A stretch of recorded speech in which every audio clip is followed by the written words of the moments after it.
Approximate the sum of the series by using the first six terms.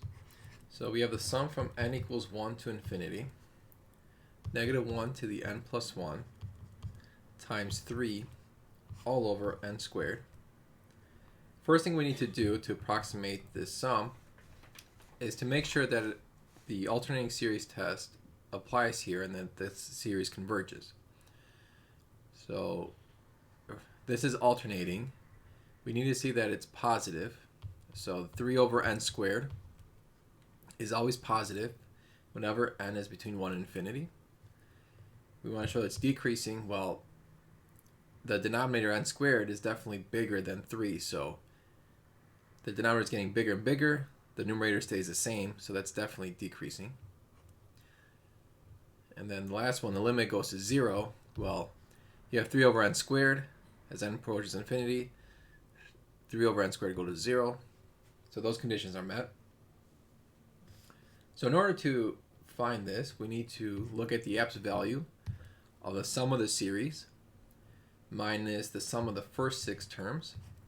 And that is going to be the remainder, which is less than or equal to the seventh term. Now the seventh term is us just plugging in 7 in for n.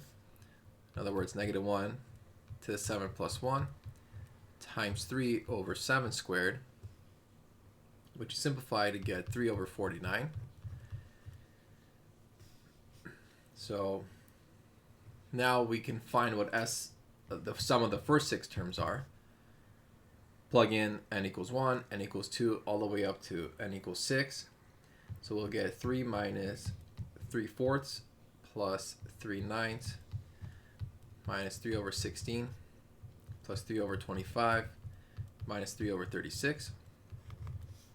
And when you add this up, you get 2.4325.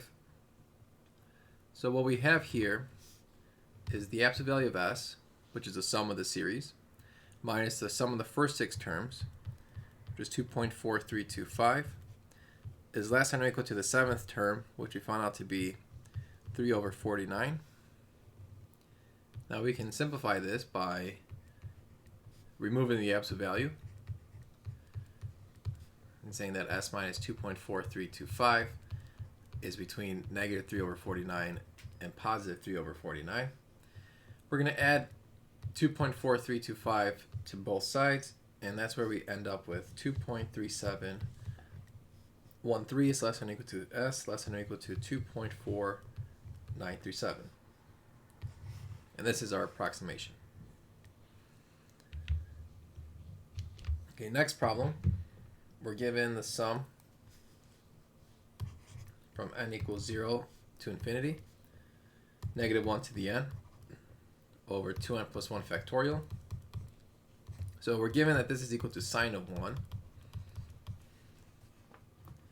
And we want to use the alternating series remainder theorem to determine the number of terms required to approximate the sum of the convergent series with an error of less than 0.001.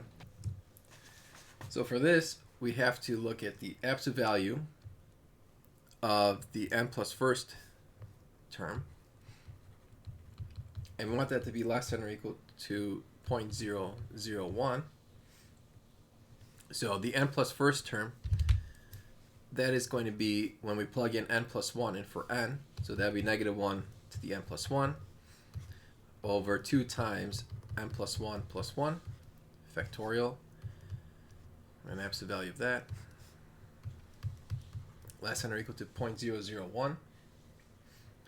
So the absolute value is going to make the top just positive because this is just alternating between negative 1 and 1. So that's just going to be 1 over, and then I'm going to distribute the 2. We get 2n, and then 2 times 1 plus 1 will be 3 factorial, less than or equal to 0.001.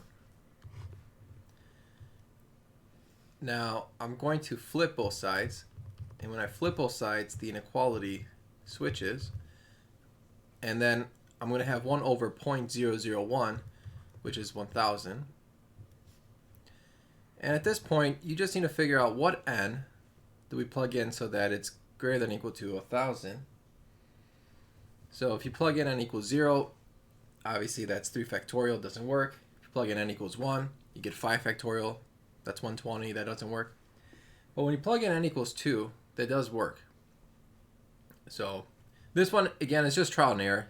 There's no really right way to do it. Just plug it in. So we get that n has to be greater than or equal to 2. But recall that we start at n equals 0. And we want n to be greater than or equal to 2. That means we're going to have 3 terms. Because n could be 0, n could be 1, and n has to be 2. So 3 terms is the correct answer.